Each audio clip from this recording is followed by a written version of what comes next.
gostaria que você fechasse os seus olhos agora.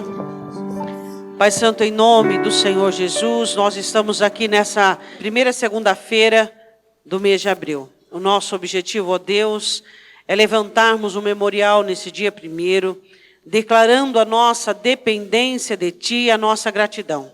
Quanto somos gratos, ó Deus, por todos os benefícios que o Senhor nos tem dado. Ó Deus, principalmente pelos benefícios espirituais que tem trazido uma vida emocional abençoada para cada um de nós. Nós te louvamos, nós te rendemos graças e nós declaramos nesta noite que nós confiamos no Senhor. Nós declaramos nesta noite que a nossa fé, ela é totalmente depositada em Ti, ó Deus, e que os nossos passos estão firmes no Senhor, e que do Senhor tem bebido a nossa alma, e que da Tua presença, meu Senhor Jesus, nós temos nos alimentado. E nós te louvamos e te rendemos graças, e neste momento nós abrimos o nosso coração, e te pedimos que o Senhor venha inserir em nós fundamentos para este mês de abril, de tal maneira, onde sejamos fortalecidos, ó Deus, e não importa as tempestades, não importam os vendavais, nós estaremos firmados e fundamentados no Senhor. Deus, nós te pedimos que o Senhor venha trazer a blindagem necessária para todas as agressões que virão no mês de abril, que os nossos corações estejam guardados e blindados, para que a nossa fé seja inabalável, em nome do Senhor Jesus. Diga amém. Abra comigo a sua Bíblia no Salmo 91. Nós vamos ler do versículo 1 ao versículo de número 6. Nós vamos falar da peste perniciosa. Peste é uma doença contagiosa. E perniciosa é perigosa e nociva. Então, peste perniciosa, peste são doenças contagiosas e graves, e perniciosa, perigosa e nociva. Salmos 91, abriram? Aquele que habita no esconderijo do Altíssimo, à sombra do Onipotente, descansará. Direi do Senhor, Ele é meu Deus, o meu refúgio e a minha fortaleza, e nele confiarei. Porque Ele te livrará do laço do passarinheiro e da peste perniciosa. Ele te cobrirá com as suas penas e debaixo das suas asas te confiarás. A sua verdade será o teu escudo e broquel. Não terás medo do terror de noite, nem da seta que voa de dia, nem da peste que anda na escuridão, nem da mortandade que assola ao meio-dia. Podem se assentar abrindo comigo a sua Bíblia em Deuteronômio 28, versículo de número 65. Abra comigo a sua Bíblia em Deuteronômio, capítulo 28, versículo de número 65. Nós temos na Escritura algumas orientações e alguns mandamentos da parte de Deus. Ou seja, se vocês obedecerem, é assim que será a vida de vocês. Se vocês desobedecerem, é assim que será a vida de vocês. Esse texto que nós vamos ler faz parte de uma das orientações da parte de Deus, dizendo ao povo: se vocês desobedecerem, essas serão as maldições que virão a cometer a vida de cada um de vocês. Vamos nos lembrar? Se houver desobediência da parte de vocês, existem alguns males que acometerão vocês. E eu quero falar sobre a peste perniciosa, contagiosa dos nossos dias. São elas 7. Deuteronômio 28, versículo de número 65. Eu quero falar da primeira peste. Nem ainda entre essas nações descansarás, nem a planta de teu pé terá repouso. Eu quero falar sobre a primeira peste perniciosa, que é a falta de estabilidade. O Senhor diz que não haverá descanso e a planta do pé não tem repouso. A estabilidade, ela é fundamental para qualquer ser humano construir alguma coisa. A primeira peste que tem assolado os seres humanos é a instabilidade. São pessoas que não conseguem criar fundamentos naquilo que fazem. Por quê? Porque buscam coisas prontas, porque não estão preparadas para fazer fundamentos, porque são pessoas que não conseguem deparar-se com desafios, sendo estes desafios, mesmo que momentaneamente, maior que a força, maior que a certeza e maior que ele mesmo. Quantas vezes Davi em suas orações disse: Senhor, me ajude, porque os meus inimigos são maiores do que eu. Você acha que a sua vitória só te é garantida quando os seus inimigos sofrem de ananismo? Quando os seus inimigos são menores do que você? É só aí que você terá coragem e ímpeto para enfrentá-los? O que tem causado no ser humano a instabilidade? Pessoas que começam coisas e não terminam. Pessoas que não se dedicam àquilo que fazem de uma maneira adequada e ficam com 5, 7, 3, 10 coisas iniciadas em sua vida e nenhuma delas concluída. O porquê que algumas pessoas sofrem do mal da instabilidade? Por que será? Por que algumas pessoas não conseguem entender que a vida delas e que as áreas da vida delas necessitam do quê? Do investimento pessoal. Se você tem um terreno e se você não planta nada, ele só vai te oferecer erva daninha. Não adianta você ir procurar fruto nele. A questão é, se a sua vida é dura, você tem que ser mais firme do que ela. Essa é a questão. Nós precisamos ser pessoas cabais. Quando Deus olha para Josué, diz assim, ó: eu te dou, desde que a planta do teu pé esteja em cima. Diz: não terás descanso e o seu pé não terá repouso. A planta do teu pé não terá repouso. A árvore que muda não cria raiz. Ah, mas é difícil. Quem disse que a sua vida seria fácil? Se você tem certeza que aquilo que você está fazendo é bom, é correto, está aprovado diante de Deus, qual argumento você dará para a desistência? Qual argumento você dará para a sua instabilidade?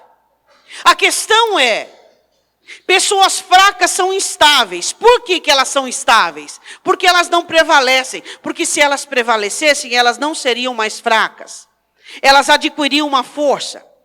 A questão é a seguinte: você tem uma planta do pé, e essa planta do seu pé tem firmado em situações que muitas vezes não são favoráveis, que muitas vezes não são boas, que muitas vezes até mesmo não é salutar, às vezes até prejudica você de alguma forma, mas você está dizendo: eu estou aqui e eu vou ganhar essa situação. A questão é o quanto de nós temos sido pessoas com estabilidade. Quantas pessoas têm aberto mão, têm sido inconstante? As pessoas dizem assim: mas eu estou sentindo, isso eu estou sentindo. Você lembra de Pedro, quando ele sentiu o vento forte, o que aconteceu com ele? Ele afundou. Quando você é movido por aquilo que você sente, você vai afundar. Quando você é dirigido por aquilo que você sente, você vai afundar. Pastora, qual é o segredo que eu tenho que ter para não ser guiado pelo que eu sinto? Qual é o segredo? Sofrer. Sofrer. Você vai ter que sofrer o que você está sentindo. Você não pode buscar alívio. Você não pode buscar alívio se esse alívio te custa a historicidade da sua vida. Qual é o problema que você tem com o sofrimento? Sofrimento foi feito para o ser humano. Jó diz assim: assim como as faíscas se levantam para voar, o homem nasceu para o sofrimento. A questão é, você diz assim: eu não quero sofrer, e você se torna uma pessoa instável. Cada hora você quer uma coisa, cada hora você faz uma coisa. Diz para mim se isso não é um sofrimento. Diz para mim se essa pessoa não está caçando sofrimento para ela. Não tem repouso a planta do pé. Não, você olhou, prestou bem atenção no versículo, diz assim, ó.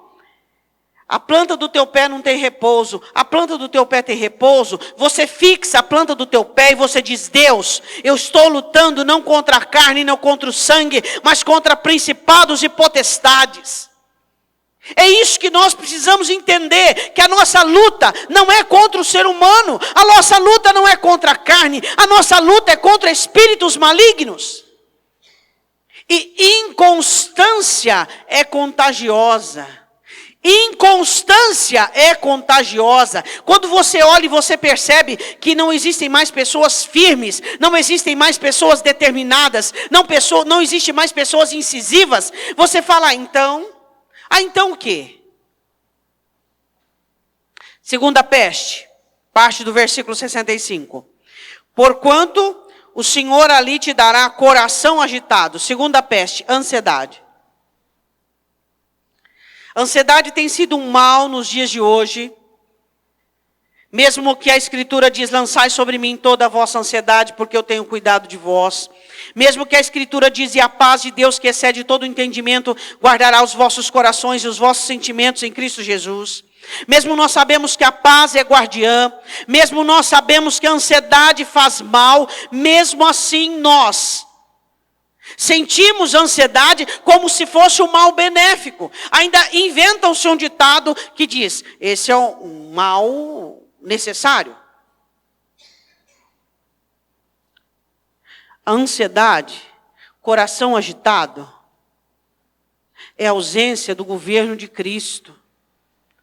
A ansiedade é a ausência do governo de Cristo.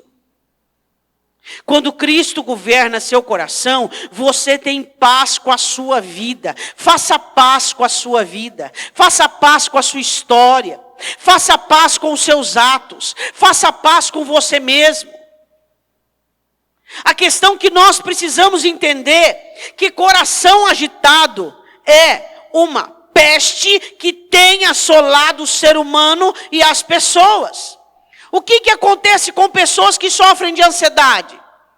Sofrem de depressão, porque a alma não suporta um pico. Ela vai no pico lá em cima de ansiedade, depois ela vai descer, lá embaixo. Ela desce, por quê? Porque ela não aguenta. Ela sobe e depois ela cai. A maioria das pessoas que tem crise de disfunção, crise de apetite pela vida, crise de desânimo, são pessoas que são dominadas por ansiedade. Controla a sua vida, controla as suas atividades, controla a sua essência, controla você. Faça paz com a sua vida. Pastora, que jeito que eu faço paz com a minha vida? Um dia o Senhor Jesus olhou para a mulher que estava derramando o vaso de alabastro aos pés dele. Ela disse assim, ela fez tudo o que podia. Sabe como é que você faz paz com a sua vida? Sabe por que você vai deitar hoje a sua cabeça no seu travesseiro e você pode literalmente pôr a sua alma para descansar sem perturbação? Quando você diz assim, hoje eu fiz tudo o que eu podia. Eu não economizei esforços, eu não economizei abnegação, eu não economizei dedicação. A sua vida, ela vai te devolver aquilo que você der a ela. A vida devolve o que você oferece a ela. Se você trata a sua vida com desleixo, com descaso, se você pretere a sua vida e prefere o que você sente, a sua vida vai te devolver. O que é que vai voltar para você? Para que tanta ansiedade? Para que tanta busca desesperada, se você nem consegue fazer o que deve fazer com aquilo que precisa fazer? Hoje você fez tudo o que você podia? Você fez tudo o que você podia? Ou será que hoje o seu dia foi um dia de descaso? Foi um dia de desleixo? Foi um dia onde você se sentiu mais elevado do que as circunstâncias e você não se dedicou necessariamente às circunstâncias? Como é que você quer que a sua vida muda se você não tem dedicado o necessário para que essa vida adquira uma mudança? Pessoas ansiosas são pessoas que não fazem aquilo que devem. Se você se esforça, se você se cansa, se você se desgasta naquilo que você deve fazer, não existe lugar para ansiedade dentro da sua alma. Faça aquilo que você deve fazer. Diga amém. E você sabia que a ansiedade é contagiosa? O Senhor te deu 24 horas. E 8 horas você tem para trabalhar. E você tem que trabalhar. E você tem que trabalhar. E você tem que trabalhar. E você tem que se esforçar. É engraçado pessoas que não plantam e querem colher. É engraçado pessoas que não se dedicam e elas querem resultado. É engraçado, chega a ser cômico.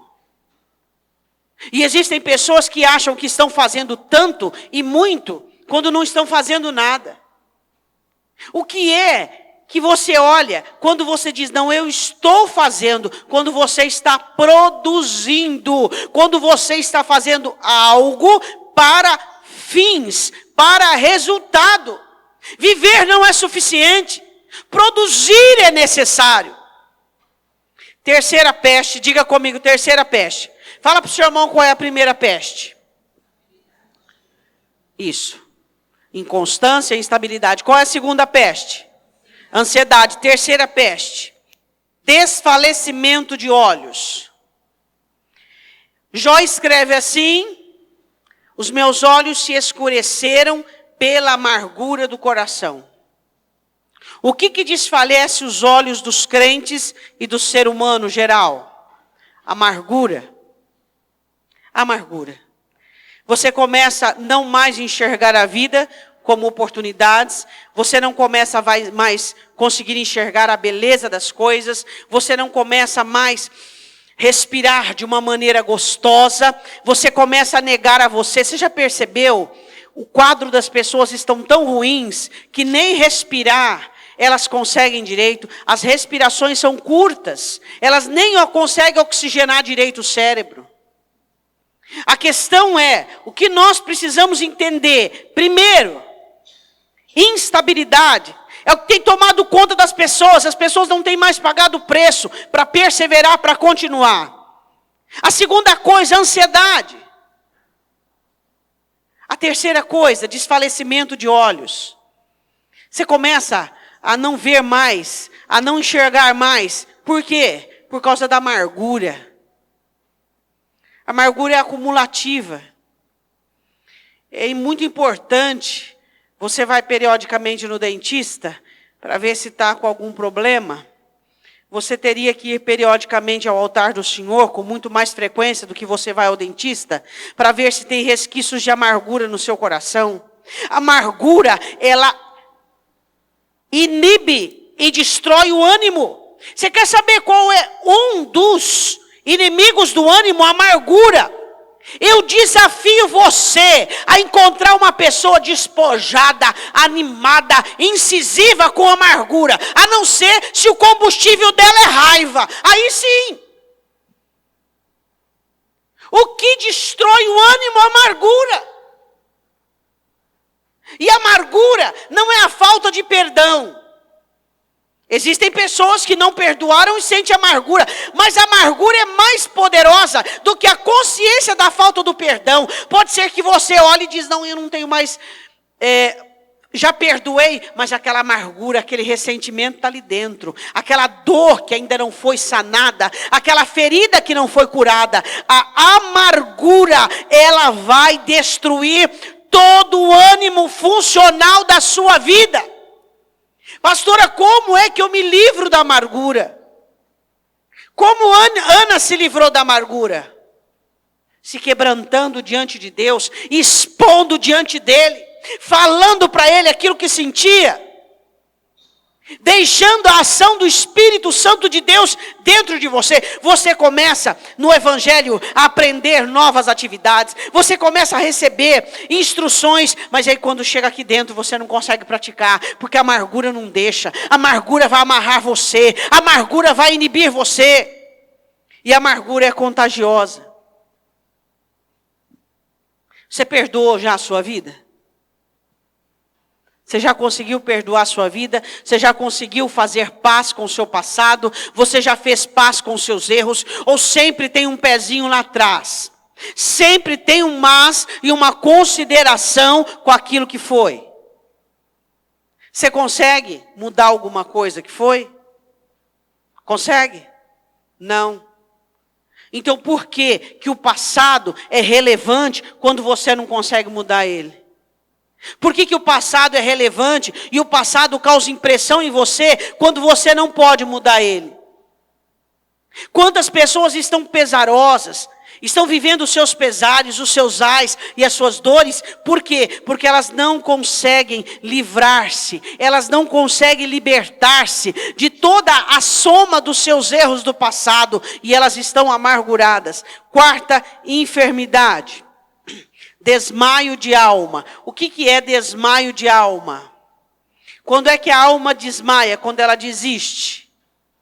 É difícil falar de desistência. Por quê? Porque hoje o que nós mais encontramos dentro da igreja são pessoas desistentes. Desistência. Pastora, mas qual é a razão para eu continuar? Nenhuma. Olha para o lado.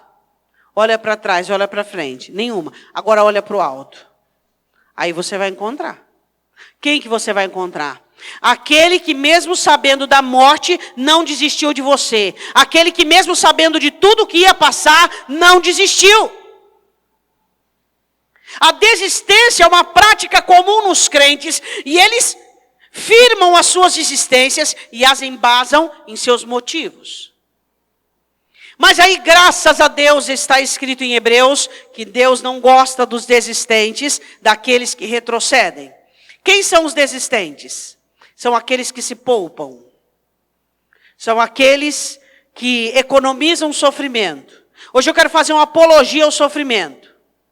Eu quero dizer para você que o sofrimento não tem só o lado ruim. O sofrimento tem um lado bom. Qual é o lado bom do sofrimento? A molda. Qual é o lado bom do sofrimento? O seu caráter. Qual é o lado bom do sofrimento? É a maneira que você vai ter uma dinâmica com ele. Você vai ser maior do que ele. Se você desiste, o sofrimento ganhou. Se você persevera, você ganhou o sofrimento. E você conseguiu fazer com que a palavra se cumpra e ele seja transformado por seu bem. Não desista. Não desista. Por que você não deve desistir? Por causa dele. Se você ficar olhando para quem merece, se você vai olhando para as possibilidades, se você ficar olhando, quantas vezes você já teve vontade de desistir do seu casamento, de amizades, até mesmo do evangelho? Quantas vezes? E você é o único na face da terra que teve vontade de chutar o balde? Não. Você não é o único, nem na face da terra, nem na sua comunidade, nem no seu metro quadrado. Mas o porquê que nós não desistimos? Você sabia que tem gente que não desiste porque ela é dependente de um benefício que aquilo traz, mas nós não. Nós não desistimos porque nós temos uma aliança com ele. E o escritor aos Hebreus diz assim: e só um pouquinho de tempo que o advir virá e não tardará, e nós ainda não resistimos até o sangue. Você já resistiu até o sangue por esse problema? Não. Então continua. Você já resistiu até o sangue? Já começou a verter sangue? Já começou a morrer literalmente? Então não. Então continua. Deus não trabalha com desistentes. Eu não sei de que família você veio, eu não sei. A minha família sempre teve muitos defeitos. Muitos defeitos. Como todas as outras. Um pouquinho mais. Mas tinha uma coisa no meu pai. Que era como um pequeno sol dentro de casa. Ele era um homem. Que ele não temia desafios e não temia sofrimento. Ele era um homem de caráter com respeito aos esforços que ele tinha que fazer. Ele não desistia. Ele não desistia. Eu já vi meu pai trabalhar com mão machucada, doente, impossibilitado. Mas ele não deixava, como ele dizia, qualquer coisa me derrubar. Eu vou dizer uma coisa para você. Existe gente lá fora, ímpia, feiticeira, idólatra, que é muito mais forte que muitos crentes que receberam o poder e a palavra. Tem muita gente lá fazendo sacrifícios. Por quê? Porque temem a Deus? Não. Porque amam a Deus? Não. Porque elas sabem tratar a vida. Elas sabem que a vida devolve para elas o que elas oferecem. Elas sabem de uma regra básica da vida. Não olhe para os seus confortos para que você respalde sua desistência. Deus vai tirá-los um a um. Não é porque estamos numa situação confortável, porque temos para onde ir, porque temos que... Eu fico horrorizada quando eu vejo uma pessoa desistir porque ela tem apoio. Apoio infernal. Você sabia que o inferno também apoia? O inferno apoiou Judas, o inferno apoiou Ananias e Safira. Cuidado com o seu apoio. Você tem apoio e você desiste? Peraí, cadê o seu rudimento? Se você precisa de apoio, você não está embasado nem enraizado em Cristo. Cuidado com os apoios que você tem. Não, porque eu tenho para onde ir, eu tenho onde correr, eu tenho o que fazer, porque agora ninguém vai me fazer de palhaço, porque agora eu ganho tanto, porque agora eu vivo o quê? Peraí. Então quer dizer que você supostamente era um perseverante, porque você era um falido. Agora que você tem um pouquinho de condição, você se tornou um covarde.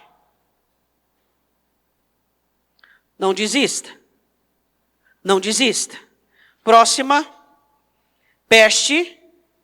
Versículo 66. E a tua vida como em suspenso estará diante de ti. Se tem uma coisa que você nunca deve praticar, é incerteza. Se você é uma pessoa duvidosa, trata isso como um câncer de alma. Não faça isso. Não faça isso. Tem gente que brinca com a incerteza. Ela adquire uma coisa e ela troca 10 vezes para ela é normal. Ela tem uma coisa e ela fica pensando naquela que perdeu. Você precisa ser fiel às suas escolhas. Você precisa ser fiel às suas escolhas. Não seja um crente com dúvida. Não seja um crente duvidoso. Quando você começar a ter dúvidas, faz um gráfico. Positivo, negativo, positivo, negativo, positivo, negativo. É isso aqui. Não seja alguém que cultive dúvidas. Não seja uma pessoa que a sua vida esteja em suspenso. E aí, o que vai ser? Não sei. Mas aí, você não sabe a decisão que você vai tomar? Não sei, depende do outro. Quer dizer que a sua vida está na mão de uma outra pessoa? Não, independente do que ele fizer, a minha decisão é essa. Independente de como ele reagir, independente de como ele viver, independente do que ele fizer.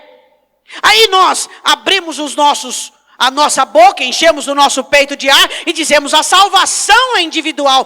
Tanto a salvação como individual, tanto com as suas decisões, também são individuais. Quantas decisões você faz por causa dos outros?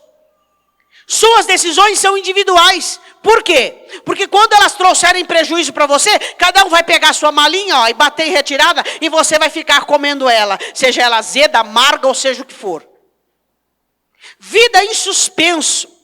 Tem gente, que não consegue fazer um planejamento de estrutura. Ele não consegue fazer um planejamento de reação. Ele não consegue fazer um planejamento da vida. Você não consegue fazer um planejamento da sua vida? Você não consegue? Como é que a sua vida pode estar em suspenso diante de você? Atirando para todo lado, não sabendo do jeito que você vive, não sabendo como que vai ser o meu amanhã, pastor. O seu amanhã vai ser uma bênção. Por quê? Porque hoje você está plantando a bênção que você vai colher amanhã.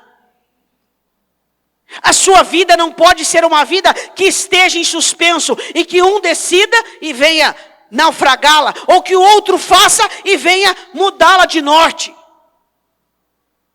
Você é uma pessoa de planejamento? Pastora, que plano que eu tenho que fazer? Sendo que a palavra do Senhor diz assim, basta cada dia o seu mal. O plano que você tem que fazer? O único plano que é permitido para você. Não importa o amanhã, o que ele traz, eu posso contar comigo. Você pode fazer esse plano? Você pode fazer esse planejamento? Não importa o meu amanhã, eu posso contar comigo. Pronto. Sua vida não está mais em suspenso. Você não precisa de pai, você não precisa de mãe, você não precisa de amigo, você não precisa de ninguém. Você precisa de você. Hoje vivemos uma comunidade utópica, onde pessoas dependem de outras pessoas para reagirem, para fazerem, para viver. Ou seja, se essa pessoa fosse boa para você, a sua situação era outra. Mas como essa pessoa não foi boa, a sua situação é ruim. Pelo amor de Deus! Hein? Qual é o plano que você faz para você? Eu posso contar comigo? Esse é o maior plano que você tem para a sua vida. Diga para o seu irmão, você pode contar com você? Então está tudo bem. Então vai dar tudo certo. Você não precisa contar com o governo, você não precisa contar com a sorte, você não precisa contar com nada. Você tem que contar com você, com a sua firmeza, com a sua determinação, com a sua submissão a Deus, com a sua fidelidade. Você tem que contar com você. Diga amém.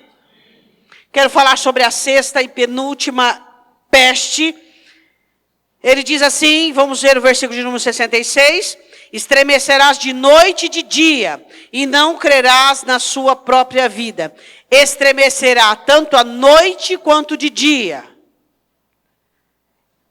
e não crerás na tua própria vida. Quero falar sobre, nós estamos falando muito sobre isso, mas eu quero falar sobre uma insegurança, onde não se tem uma identidade.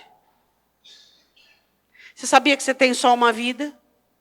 E que você tem que gostar de você, e que você tem que aprovar você, e que você tem que investir em você, e que você tem que fazer as coisas acontecerem. Eu queria te fazer uma pergunta. Vamos supor que o Senhor decida te recolher amanhã. De todas as perguntas que eu poderia fazer para você, eu vou fazer uma. Valeu a pena? Valeu a pena? Valeu a pena?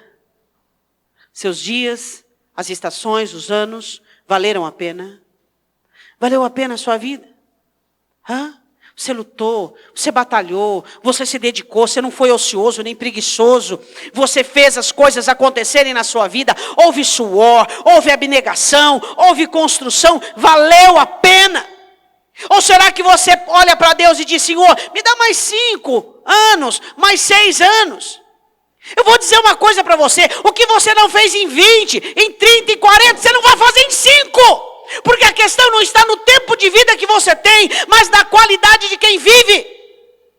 Deus pode te dar 120 anos e a sua vida será da mesma maneira. A questão é, valeu a pena? Hein? Valeu a pena? Estremecerás de noite e de dia. Incertezas, questionamentos e dúvidas. Não crerás na sua própria vida. Hein? Na sua história. Valeu a pena? Valeu a pena tudo que você viveu até hoje? O que você construiu aqui dentro? O que você construiu em você? O que você fez por você? O que você lutou por você? O que você está fazendo para lutar por você? Para se edificar? Sabe, para juntar aqui dentro tesouros dentro da sua alma, virtudes que são para a eternidade. Tem valido a pena viver? Essa é a grande questão. Trabalhar para quê? Para comer, beber e dormir? Sua vida valeu a pena? Hein? Sétima e última. Versículo de número 67, pela manhã dirás, a quem me dera ver a noite, e à tarde dirás, a quem me dera ver amanhã.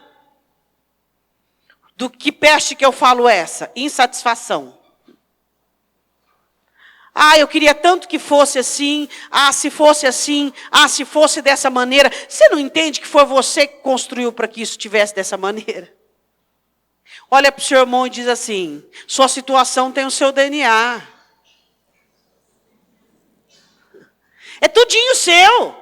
Tudinho seu. Ali está a sua vontade. Ali está a sua decisão. Ali, pastora, mas eu estava rindo, agora eu estou chorando. Não importa, é seu DNA. Seu DNA. Ou será que alguém pôs um revólver na sua cabeça para que você fizesse? Pastora, ninguém pôs um revólver na cabeça, mas o diabo pôs um revólver no meu coração. Por meio da paixão, do desejo, da ansiedade. Mas não interessa, foi você que fez. O diabo diz: senhor, não tem nada a ver com isso não, foi ele aí, é tudo DNA dele.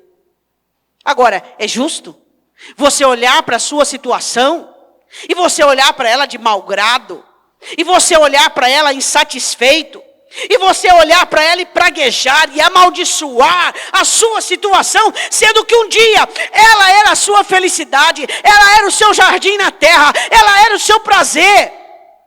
Peraí, onde está a sua fidelidade com aquilo que há 1 ano atrás, 2 anos, 10 anos você viveu, você plantou? Se tem uma coisa que Deus não gosta, é de gente covarde. O céu é aberto para pessoas arrependidas, pessoas contritas, pessoas erradas, mas gente covarde não tem lugar no céu. Você fez o prato, senta e come. Tá fedendo, tampa o nariz. Tá amargo, tampa o nariz também, que o olfato ajuda o paladar. Seja fiel. Seja fiel. Essa peste que está dilacerando os crentes, a insatisfação. O crente, ele não é feliz. Ele vai ser feliz no fim do ano. Quando ele vai ser feliz? Pelo amor de Deus, se você não é feliz até hoje, você fez tudo o que você quis, você fez suas escolhas, você trabalhou para isso, e você não é feliz, você vai ser feliz quando? Pastor, eu vou ser feliz quando as coisas estiverem tudo acertadas, tudo no devido lugar. Então, tchau. Porque na terra não é lugar disso, a terra não é lugar de tudo acertado. Não. Um dia, um casal teve tudo certinho e pôs tudo a perder. Se Deus te colocasse num lugar tudo certinho, você ia pôr tudo a perder, ia estragar tudo de novo. A questão é, tchau, vai para o céu. É lá que vai estar tudo acertado, você nem chorar não vai. Enquanto você estiver aqui, você tem que ter satisfação. Você sabe o que a satisfação faz na sua alma? Diz para o seu irmão, qual é o benefício da satisfação? Ânimo. Pessoas satisfeitas são animadas, são alegres, são prontas, são preparadas. Satisfação.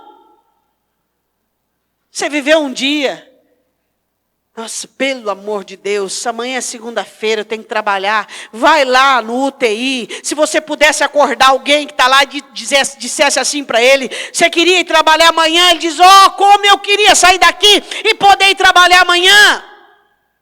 Insatisfação com tudo.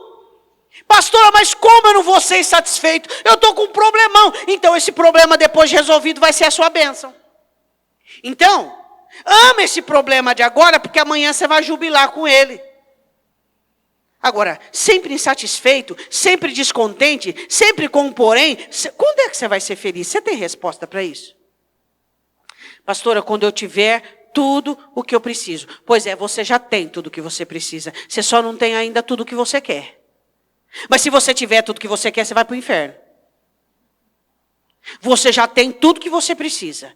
Tudo que você precisa, você já tem. Tudo que você precisa para trabalhar, tudo que você precisa para investir, tudo que você precisa para ser feliz, tudo que você precisa para ser seguro, tudo que você precisa para ser uma pessoa inteira. Você até problema tem. Como que você não tem tudo que você precisa? Você tem os problemas que é do teu DNA, do teu tamanho, para mudar você. Pastora, mas os meus problemas estão me humilhando. É porque você é soberbo. Pastora, mas os meus problemas estão me deixando inseguro. É porque você tem apego e é idólatra, é óbvio. Você tem tudo o que você precisa, até os problemas que você precisa. Seus problemas são seus, não são meus, e os meus são meus e não são seus. Quais são as 7 pestes, hoje, perniciosas? Quais são as 7 pestes da escuridão, que tem feito com que as pessoas retrocedam, com que as pessoas sejam vencidas por Satanás? Sabe quem é que ri de você? Quando você fica inconstante, quando você é ansioso, quando você está amargurado, desistente, incrédulo, inseguro, insatisfeito, o diabo que ri de você. Porque ele te contaminou. Porque ele te contaminou. A peste perniciosa, a peste da escuridão. Você está com alguma dessas pestes aqui, meu irmão? Qual peste que você é mais propenso a ela? A inconstância? Falta de identidade? A ansiedade? Falta de essência? A amargura? Complexado? Desistência? Complexado? Incerteza, incredulidade, falta de fé, insegurança. Quais são dessas aqui você é mais... Pastor, eu tenho todas elas, então vá para o UTI de Deus. Você está com tudo, teu caso é muito grave. Você tem que ir para o UTI.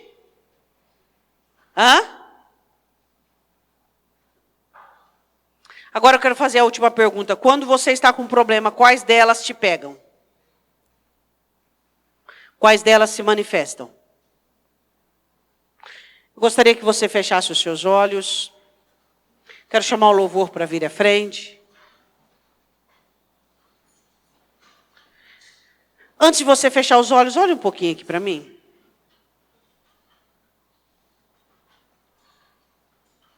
O diabo é assim, ó, com o seu eu. Com a sua velha criatura e com a minha. Assim. Se você estiver do lado da sua velha criatura, você está do lado do diabo. Jesus diz, quem não é comigo é contra mim. O diabo é assim, ó, com a velha criatura. O velho eu, assim. É assim, ó. Unha e carne. Agora a questão é, você consegue ficar contra você? Contra a sua vontade, contra as suas inclinações? Então você é crente. Feche os seus olhos. Pai Santo, em nome de Jesus, nós queremos levantar uma oração neste momento contra toda praga, toda peste de Satanás sobre a sua igreja. Sobre aqueles que neste momento, ó Deus, querem ficar livres dessa enfermidade infernal, contagiosa. Pai, em nome de Jesus eu te peço que o Senhor venha trazer libertação para a alma de todo aquele que está fermentado, infeccionado com essa peste, onde não se consegue mais ver, Senhor, enxergar, onde não consegue mais vislumbrar esperança, força, onde, ó Deus, a raiva, a amargura, a desistência tem tomado conta. Deus, eu quero orar pela sua igreja. Deus, eu quero clamar pelo seu povo que nesta noite recebe a sua palavra e que precisa se livrar do domínio dessa peste. Senhor, nós queremos nesta noite ver Satanás envergonhado. Senhor, nesta noite nós queremos ver o inferno envergonhado. Queremos um milagre, meu Senhor. Queremos a ação do teu Espírito Santo agora, convencendo corações, levantando corações diante do teu altar. Querendo ver, Senhor, agora a sua palavra entrando dentro das almas e das vidas e trazendo libertação. Eu quero que você comece a orar agora pela libertação da sua alma, pela libertação. Quem sabe você contraiu essa peste e essa peste tem atrasado a sua vida e essa peste tem feito com que a sua vida não seja uma vida que flua, que vá adiante. Em nome de Jesus, eu quero que você agora desintoxique a sua vida de todos os seus recursos. Quem sabe Satanás tem usado os seus recursos, o seu salário, o seu dinheiro, a sua profissão, a sua inteligência para alimentar essas pestes. Diga ao Senhor agora: Senhor, eu quero ser limpo, eu quero ser desinfeccionado, eu quero, Pai, desinfectado, Pai. Eu não quero mais essas pestes da minha vida, eu não quero mais a inconstância. Eu quero pôr a planta do meu pé nas minhas bênçãos, na possessão que o Senhor tem para mim. Eu quero, Pai, em nome nome do Senhor Jesus. Eu quero que o Senhor ministre sobre a minha vida, ó Pai, certezas, e que o Senhor me liberte. Você que é escravo de ansiedade, fala para o Senhor: Senhor, eu quero ser livre da ansiedade. Diga para o Senhor agora: Senhor, eu quero ser livre da ansiedade. Eu não aguento mais ser ansioso. Eu não aguento mais ser ansioso. Ó meu Senhor, eu vivo, Senhor, em crises de ansiedade, de depressão. Diga para o Senhor agora: Espírito Santo, me liberta. Eu preciso ser livre da ansiedade. Diz para Ele agora: eu preciso ser livre da ansiedade, meu Senhor. Eu tenho, Senhor, eu tenho tudo. Eu posso contar comigo. Você que vive ressentido, cheio de amargura, peça para o Senhor te dar um coração novo. Peça para o Senhor te dar um coração bondoso, misericordioso, um coração que não aceite ficar amargurado. Em nome de Jesus. Se Satanás conseguiu lançar uma amargura no seu coração, e você está amargurado, ressentido e não consegue perdoar, isso é porque Satanás infeccionou o acontecimento.